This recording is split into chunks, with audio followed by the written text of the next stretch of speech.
Hi, today I'm gonna show you guys how to clean the throat. If you've been sick and you can't really breathe good and you have like trouble coughing, which I've been feeling this day. So what you're gonna need is hot water,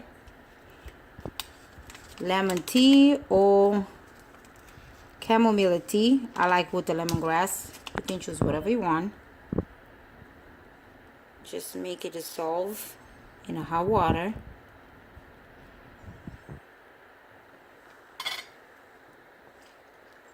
Add a little bit of juice, lemon juice in there.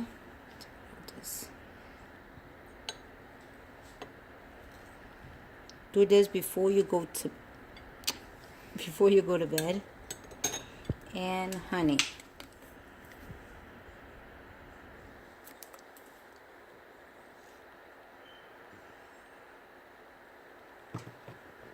Just let it dissolve. Take this one before you go to bed. It's also gonna make you sleep good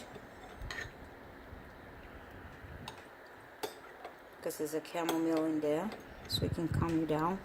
And before you go to bed too, use the Vicks. Rub on your chest a little bit, on your throat, and make sure you have a comfy clothes on. Drink all this like 15 minutes before you go to bed, and you're gonna feel good next day. Because I've been taking this because I don't want to go all into medication, so I want to do a little bit of home remedy, and it's working. Good luck.